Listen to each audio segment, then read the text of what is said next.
Olha, eu queria convidar a igreja a abrir a palavra de Deus no capítulo 6 do livro de Cântico dos Cânticos. Cântico dos Cânticos, capítulo 6.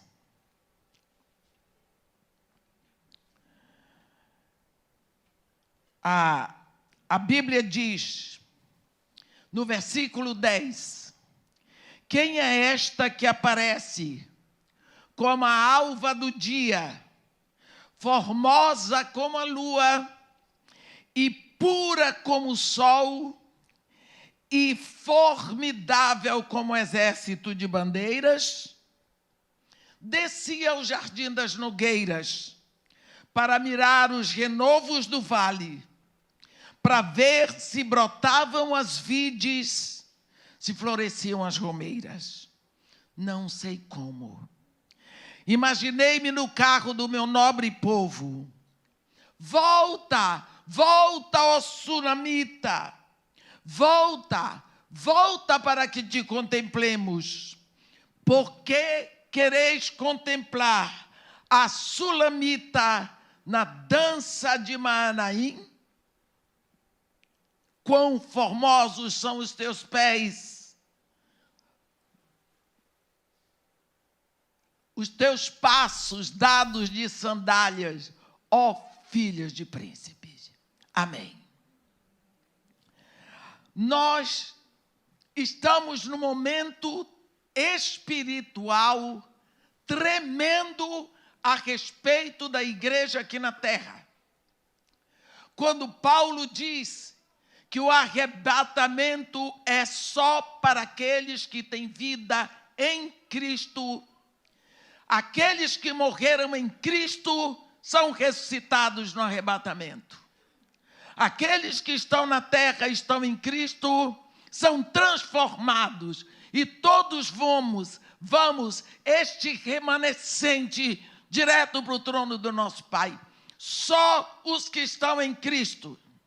Isso não fala dos crentes antes de Cristo, nem depois de Cristo, mas só para os que estão em Cristo. Então, pega um povo que vai em Cristo, desde a descida do Espírito Santo até o dia do arrebatamento. E esse povo tem o nome de Igreja de Jesus. É a igreja que está em Cristo. Nesse momento, nós lemos os livros proféticos e um quarto da Bíblia é de livros proféticos. A profecia é o testemunho de Jesus Cristo. Então, nós vemos, por tudo o que lemos e aprendemos, que a igreja está no ponto de ser colhida da terra. Está na hora. Os sinais estão todos aí. Essa desordem mundial. Estão todos falando de uma ordem mundial. Estamos em plena desordem mundial sobre todos os aspectos. Se nós olharmos os valores totalmente desfeitos, respeito ficou ridículo, vergonha não existe mais, virou tabu. A decência é inoperante. Então, nós vemos que já não dá mais para permanecer aqui. E Deus está esperando mais e mais do nosso clamor. Gosto de repetir o que Deus disse para Moisés. Deus falou 3 verbos tremendos para Moisés. Ele diz: Moisés, eu vi a aflição do meu povo Israel. Vi. Quanto tempo Deus ficou vendo, eu não sei. Ele disse: eu vi. Eu ouvi o seu clamor. Eu desci para tirá-los da terra do Egito, da casa da escravidão, e levá-los a uma terra que mana leite e mel. Deus ficou vendo. Enquanto o povo não começou a clamar, ele não desceu. Talvez é o que está acontecendo conosco. Nós precisamos começar a clamar, porque Deus não é intruso. Deus quer ser chamado, Deus quer ser convidado, Deus quer ser desejado. E é exatamente neste momento que nós percebemos na terra uma igreja indiferente, uma noiva morna, uma noiva que não sente saudade do noivo, parece que não sente vontade de estar com ele, uma noiva que não o deseja. Então nós precisamos, como igreja, acordar, levantar. A Bíblia diz: desperta, ó tu que dormes, levanta-te dentre os mortos e Cristo te iluminará. Aqui nós vemos, quando Jesus Cristo diz: eu edificarei a minha igreja. Minha igreja. Então Jesus Cristo tem uma igreja aqui na terra, sim. A igreja dele, ele edifica. E como é que ele edifica? Para que serve a profecia? Para consolar, mas também para edificar e para exortar. E ele edifica através da sua palavra. Aqui nós temos um momento, conhecemos a história de Cantares. Cantares é um livro poético. Nós sabemos que Salomão escreveu 5.005 cânticos. Está lá em 1 de Reis, no capítulo 4, versículo 32. Mas este é o canto do amor, do noivo pela noiva. O noivo representa Jesus Cristo. A noiva é a igreja. E no capítulo 6, ele diz abertamente para ela: o coro, que são conhecidos como as filhas de Jerusalém, dizem, quando olham para a igreja, depois que ele diz, 60 são as rainhas, 80 as concubinas, as virgens sem número, mas uma só é a minha pomba, a minha imaculada. De sua mãe a única, a preferida daquela que lhe deu a luz. Viram-na as donzelas e lhe chamaram ditosa. Viram-na as rainhas e as concubinas e as louvaram. Fica muito claro que existem tantas comunidades que podem até ter o nome de Igreja de Jesus, mas uma só é a Igreja de Jesus, espiritualmente inconfundível. Do ponto de vista espiritual, os anjos que são espírito reconhecem. Os demônios que são espíritos também reconhecem. Um dia Jesus diz que o homem plantou boa semente no seu campo, mas à noite veio o inimigo e plantou semente má.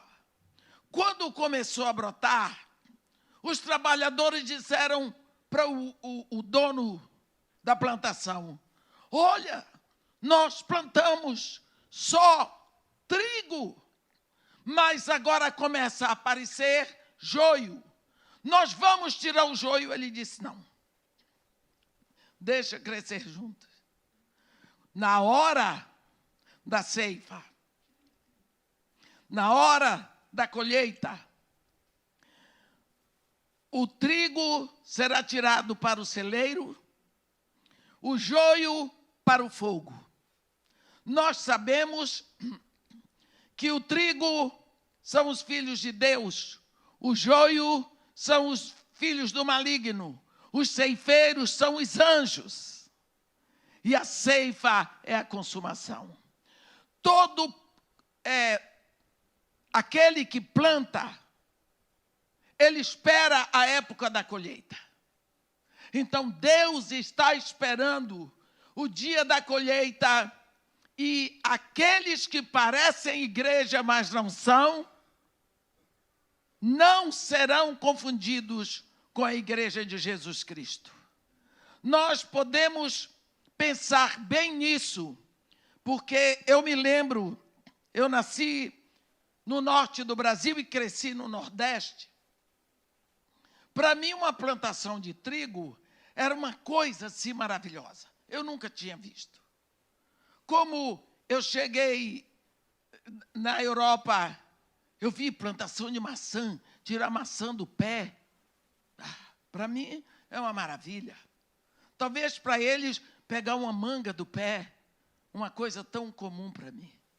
E eu me lembro de uma vez nós atravessamos do norte do Iraque, primeira cidade da Síria, Qamishli. Aí nós, enquanto meu marido estava numa reunião lá com os outros engenheiros, eu estava com as crianças, olhei assim, uma plantação de trigo, fiquei impressionada. Sabe o que é? Caipira. Nunca tinha visto. Fiquei impressionada. Aí eu perguntei para o motorista que ele era israelense, Mr. Salem, e eu disse para ele, mas ele era cristão. Eu disse para ele, eu gosto de ver plantação de trigo. Eu me lembro de uma parábola de Jesus sobre o trigo e o joio. Eu disse para ele, tem joio aqui? Ele disse, tem. Com certeza. E ele me disse, onde tem trigo, tem joio. Aquilo dali para mim não fez nada na hora, que minha conversão veio depois, porque naquela época eu era só crente. Depois eu passei a ser filha de Deus. Filha de Deus. Eu era aquela crente, eu nasci crente. Não bebo, não fumo, não uso biquíni, esses negócios. Sou crente. Depois veio a minha conversão, né? Aprendi que Adão não bebeu nem fumou, né? Eu disse para ele, como é que o senhor me leva ali? Eu quero saber a diferença do joio para o trigo. Ele disse, não precisa não, irmã. Oi, irmã, precisa não, madame, ele chama madame. Quando bateu o vento, o trigo deita todinho, o joio fica durinho assim para cima. Eu fiquei lá, observando, esperando o vento, desejando o vento. E quando, enfim, o vento bateu, foi quando o carro saiu. E tem umas hastes que ficam durinhas para cima. Depois da minha conversão, eu vim entender como o joio se parece com trigo. Mas como na presença do Espírito, o Filho de Deus se quebranta. E aquele que não é de Deus fica de coração duro. Então existem muitas comunidades parecidas com a igreja de Jesus. Mas ele diz, 60 são as rainhas, 80 as concubinas, as virgens aos milhares, mas uma só é a minha pomba, a minha imaculada. De sua mãe, a única, a predileta daquela que lhe deu a luz. Viram-na as donzelas e lhe chamaram ditosa. Viram-na as rainhas e as concubinas e a louvaram. A igreja de Jesus Cristo, a noiva de Jesus Cristo, aquela que vai se assentar com ele no trono na eternidade, é uma só. Por isso ele diz, eu edificarei a minha igreja, não é a dos outros. O que eu quero dizer para você hoje, que quando ele diz isso, o coro responde, quem é essa que aparece como a alva do dia, formosa como a lua, pura como o sol, formidável como um exército de bandeiras? Gente, que designação para a igreja! Ela aparece como a alva do dia. Você pode imaginar, quando o dia começa a nascer, ainda está escuro. As folhas estão molhadas do orvalho da noite. Os pássaros começam a cantar. Os bichinhos começam a aparecer pela terra. As formigas saem das suas tocas. Mas vem o sol e vai brilhando e manda a noite embora. Tem um versículo em Provérbios que ele diz: a vereda do justo é como a luz da manhã, que vai brilhando, brilhando, até ser dia perfeito. Porque a luz da manhã, ela vai crescendo até que chega o meio-dia. Então ele diz: quem é esta que aparece como a alva do dia, formosa como a lua? Por quê? A igreja é comparada com a lua.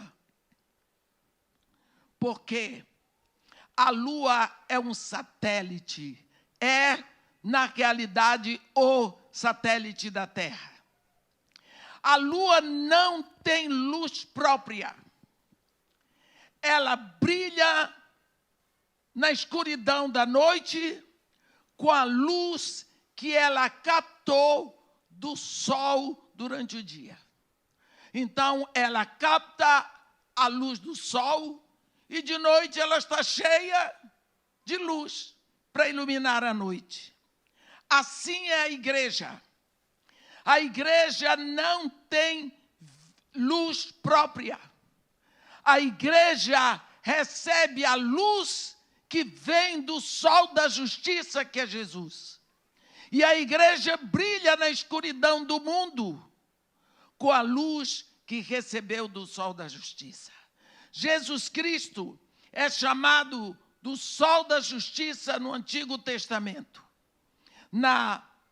No livro da profecia do profeta Malaquias, ele fala do sol da justiça, que é Jesus, do anjo da aliança, que é João Batista, e no Novo Testamento Jesus Cristo é chamado, ele diz: eu sou a raiz e a geração de Davi, a brilhante estrela da manhã.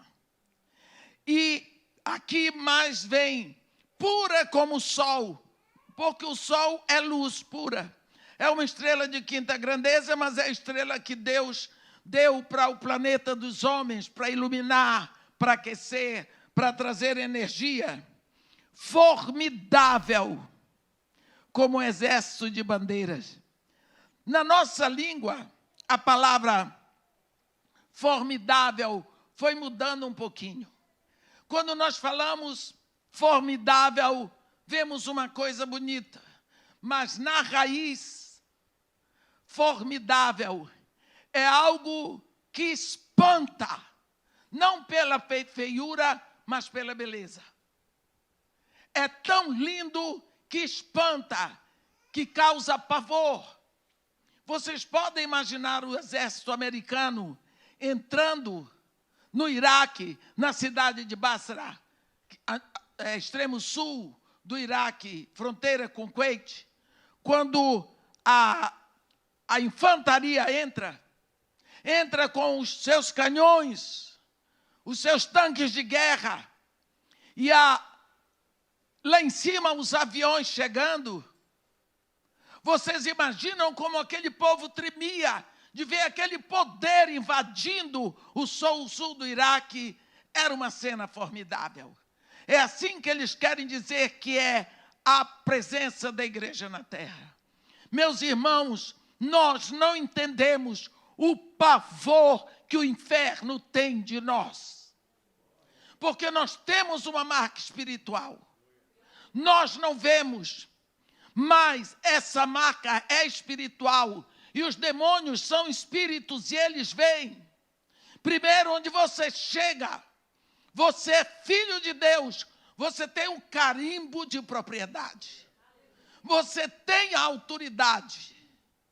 Você tem o poder que já veio pelo Espírito Santo. E Jesus diz: recebereis poder quando vier sobre vós o Espírito Santo. Você já tem o poder. Às vezes você está dormindo. Ainda não se conscientizou. Mas os demônios sabem bem quem você é. Por isso, muitas vezes,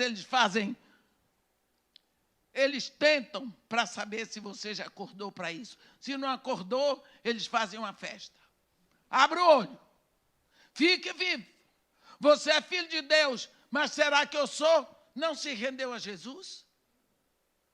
Quem inventou essa história de você ser filho de Deus não foi você, não. Jesus Cristo diz aqui,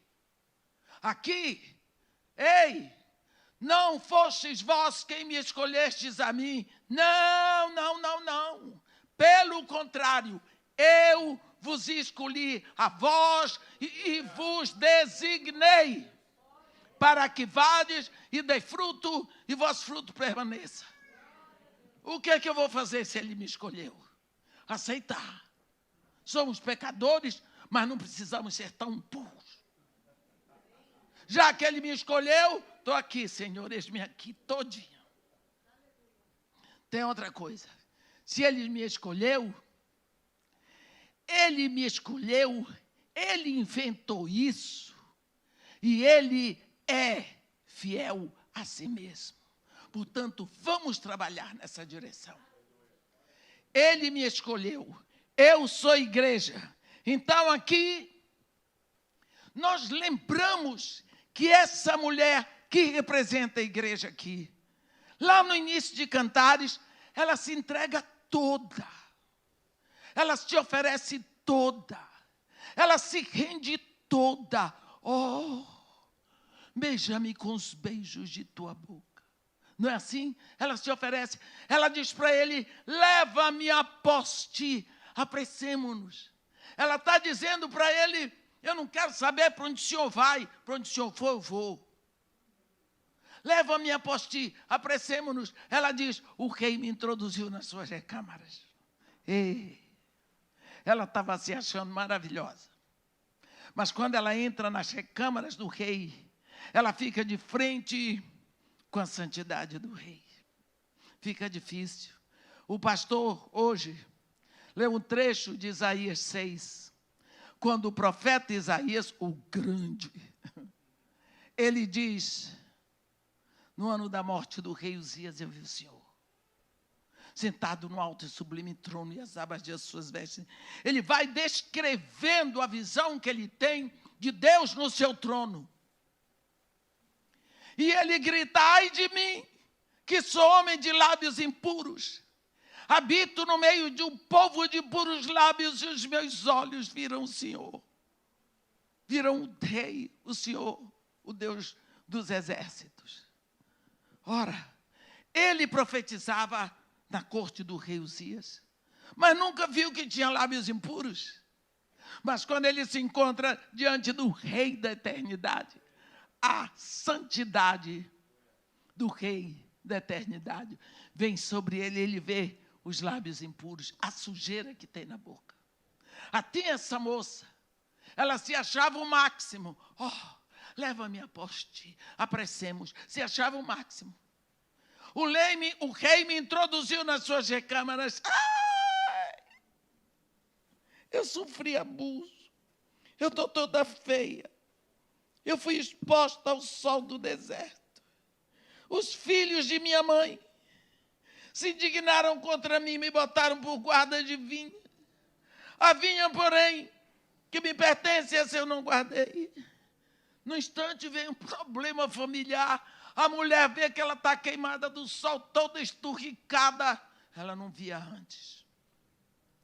Quando nos entregamos a Jesus, é melhor procurar a presença dEle, para que nós possamos ver o pecado que está na nossa vida. Às vezes nos acostumamos com eles.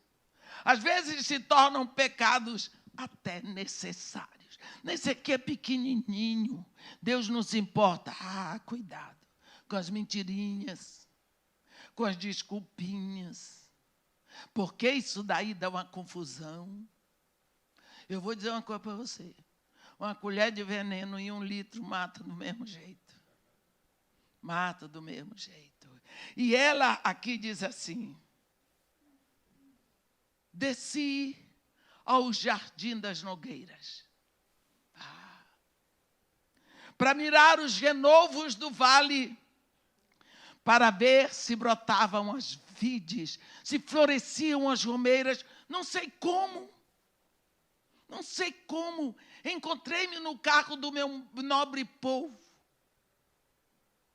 Ela desceu ao jardim das nogueiras. Não sei quantos de vocês já viram o Jardim das Nogueiras. Eu já vi um no interior do Paraná.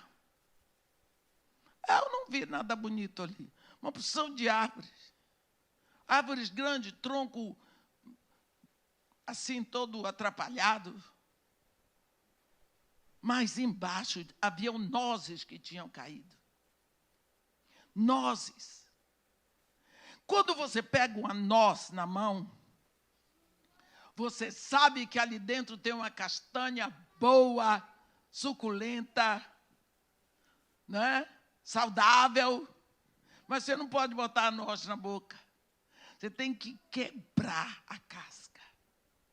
Quando você quebra a casca, lá dentro tem a castanha boa. Ainda tem umas coisinhas que você tem que tirar, mas aí você se delicia. Tem que abrir a noz.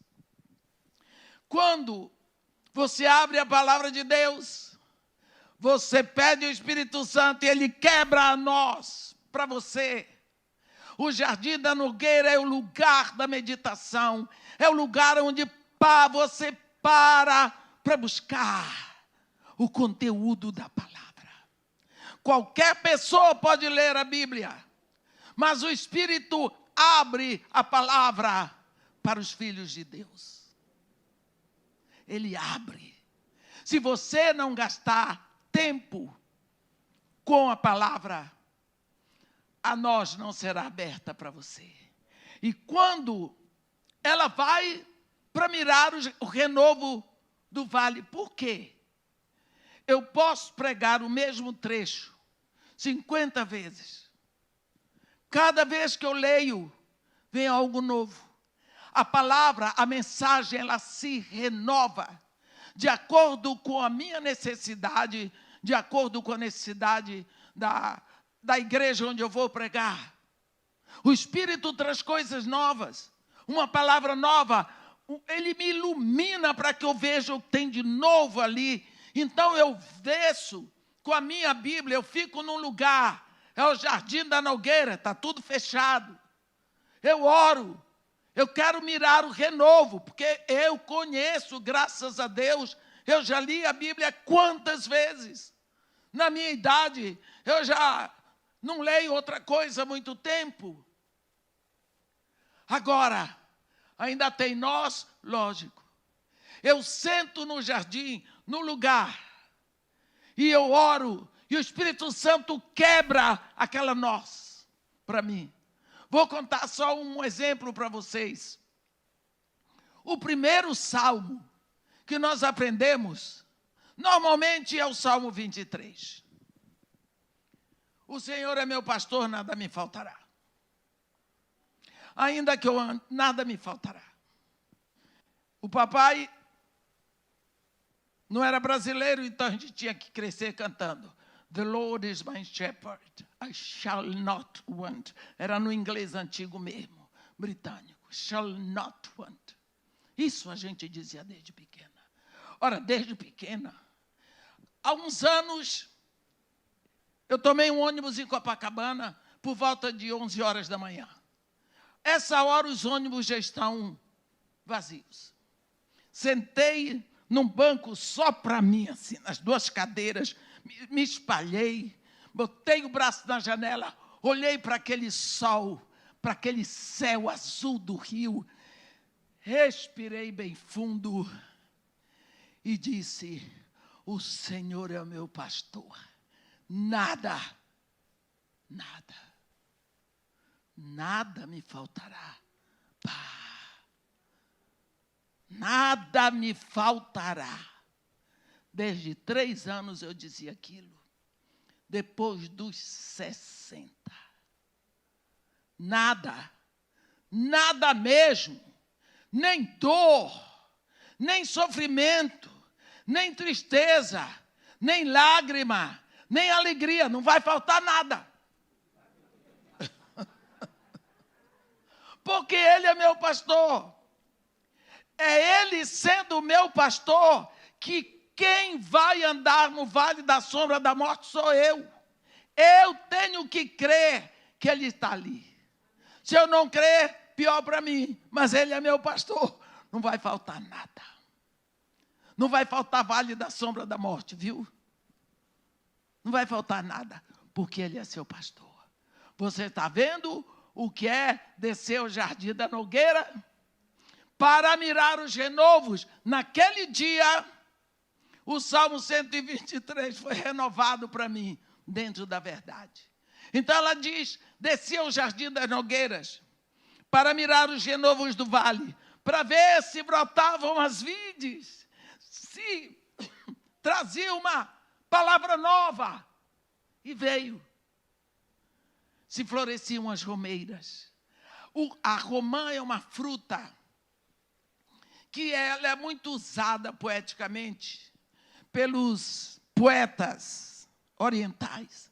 Porque quando você abre a romã, aquelas sementinhas dela formam como se fosse um coração cortado. E desce o suco vermelho, aquelas coisas, um coração ferido. Então, quando se fala de romeira, se fala de amor.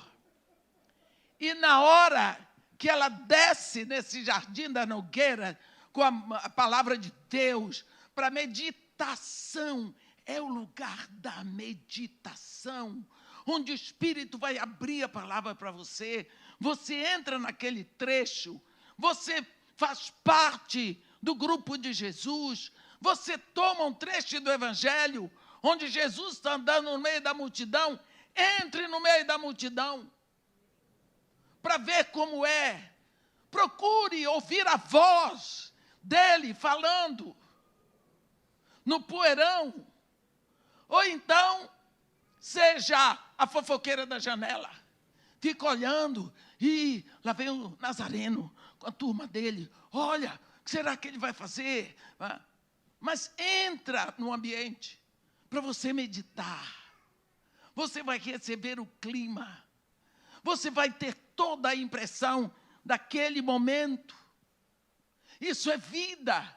Você precisa, você sai dali renovada. Ela diz assim, eu desci ao jardim das Nogueiras para mirar os renovos do vale. Para ver se brotavam as vides.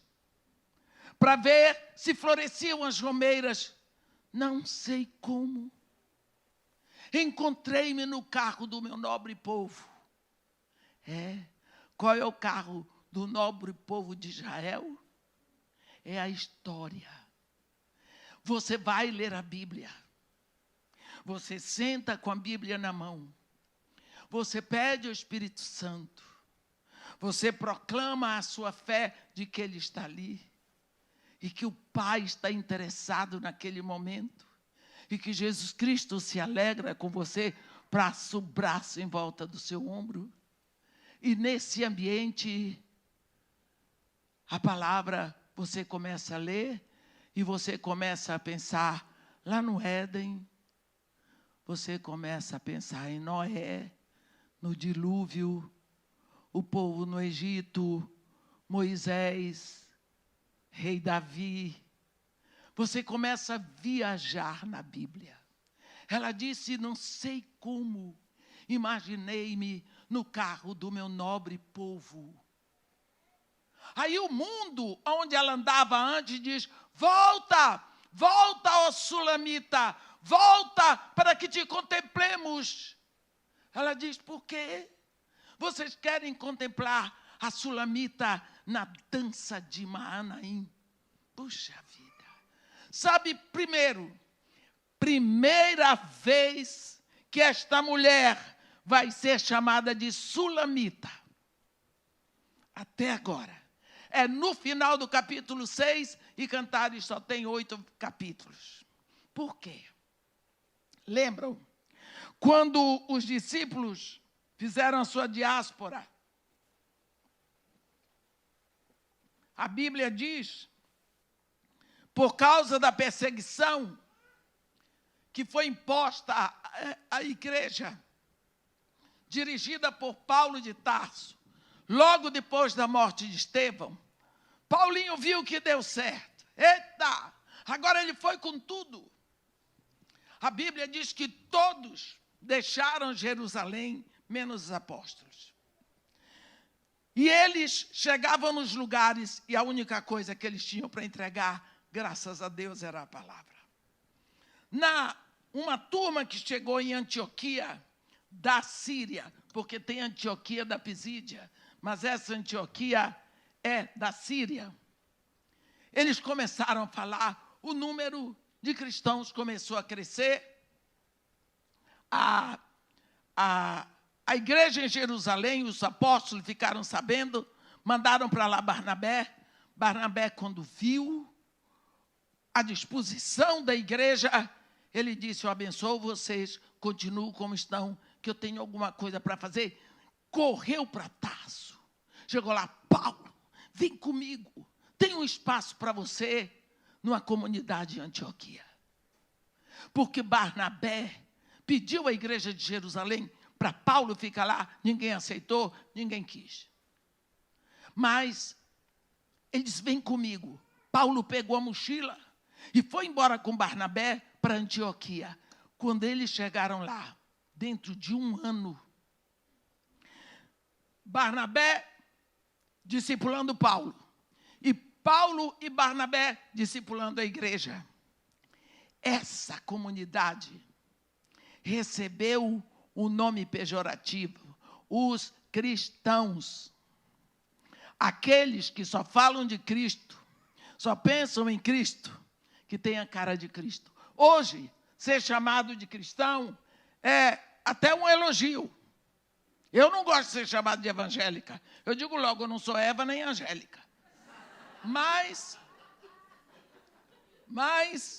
o que é que eu vou fazer? Não é? Lá, os discípulos, pela primeira vez, foram chamados de cristãos. Por quê? Porque eles estavam parecendo com Cristo. Esta palavra sulamita, que o mundo está chamando essa mulher, é porque ela está parecendo com o rei. Sulamita é a versão feminina do nome Salomão. O Salomão não é o autor que eu estou falando, não é o escritor, é o rei. Ela está parecida com Jesus. Por isso ela diz, ela ficou o tempo todo na dança de Manaim. Dança de Manaim, eu não sei como é o ritmo, mas eu sei que é assim. Manaim significa acampamento duplo. Você fica aqui, você fica aqui. De um lado para o outro.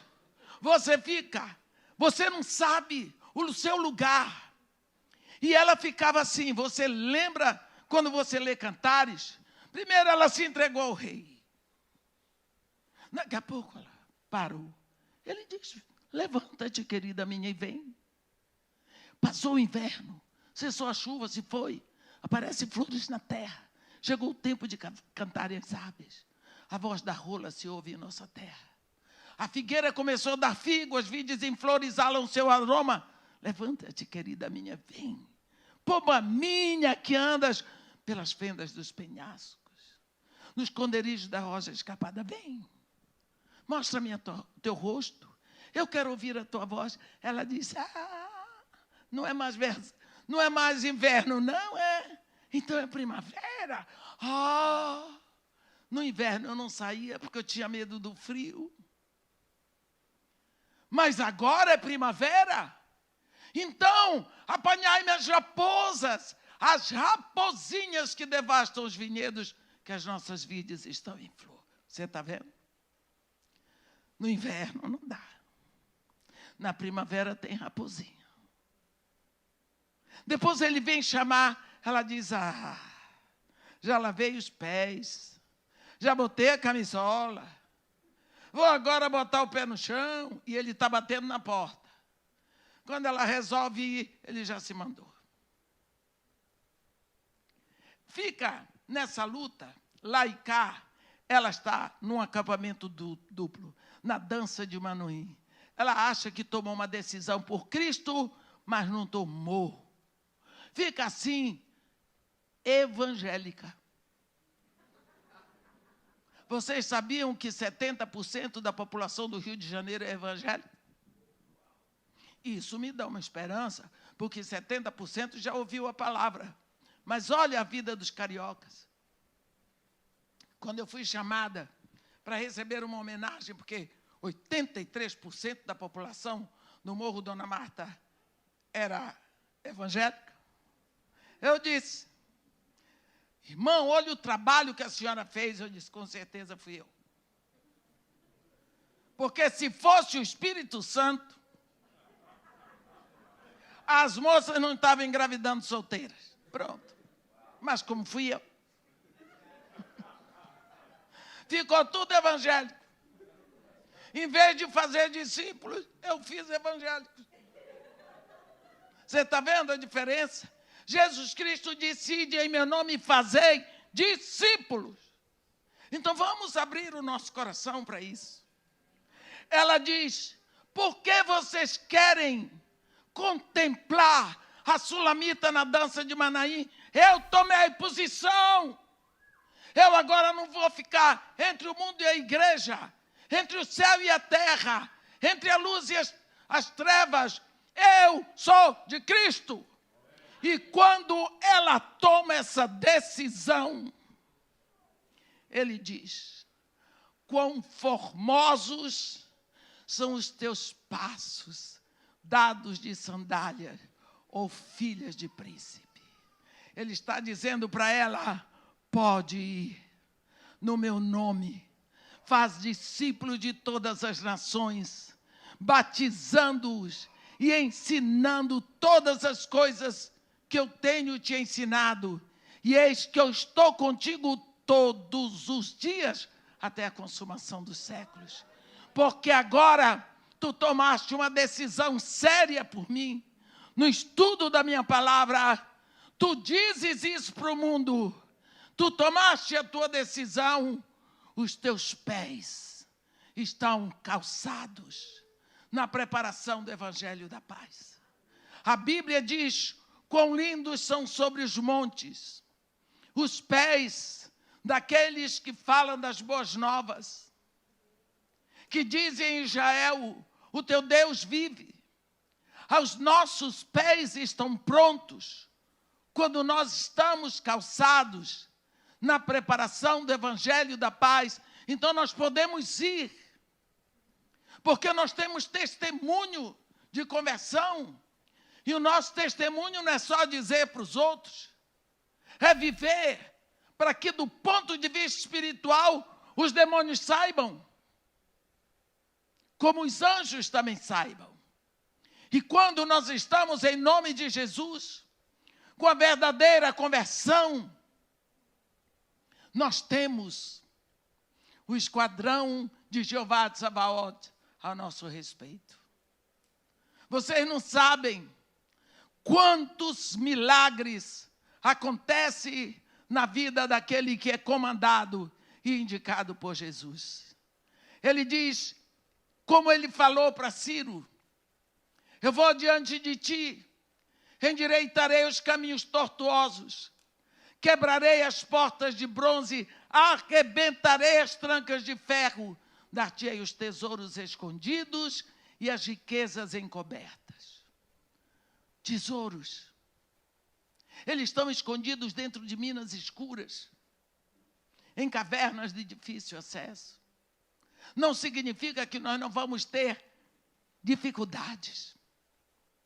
Não vamos chorar. Não vamos sofrer, porque quem cava tesouro sofre, mas tem um empenho, crê que lá dentro daquela mina tem tesouro. Ele não tem limite. É isso que nós fazemos. Talvez por isso Jesus escolheu tantos pescadores, que o pescador ele tem capacidade de dizer, tem peixe. O mar é grande, tem peixe. E ele joga o anzol e fica lá. Uma hora vai fisgar a isca.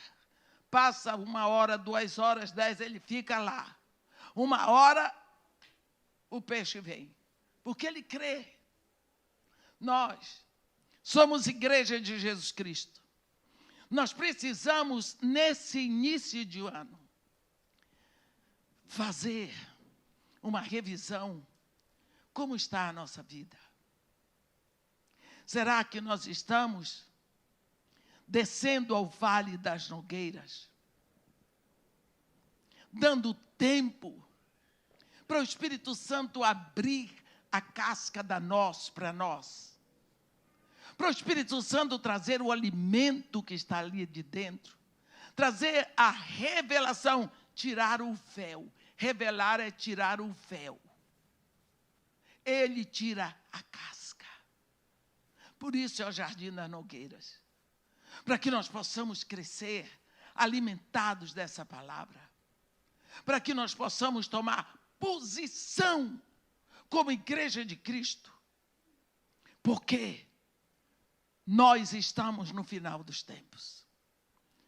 Paulo, no 1º século, ele achava que fazia parte da geração do arrebatamento. São passados 20 séculos. Nós estamos aqui esperando. O que eu desejo para você, meu irmão, minha irmã, é que você tire um tempo para fazer um inventário da sua vida. Como você tem usado o seu tempo, quanto do seu tempo você tem investido para conhecer a Jesus, para receber do Espírito Santo que veio para você. Como é que você está fazendo? Quanto tempo de leitura diária você tem? Ou se você tem, por uma questão de consciência, aqueles minutinhos só de oração para agradecer o almoço e agradecer o dia. Como está a sua vida? Se você não consegue ficar falando com seu Pai do céu 5 minutos, como vai ser na eternidade que você vai estar com Ele o tempo todo? Ore, peça, para que seu coração queime de saudade, para que Ele traga um fogo tão tremendo em você, que incendiado por Cristo, você busque as coisas do reino com maior precisão. Amém? Que Deus nos abençoe e nos guarde. Que faça resplandecer o seu rosto sobre nós e tenha misericórdia de todos nós. Amém. Não há nada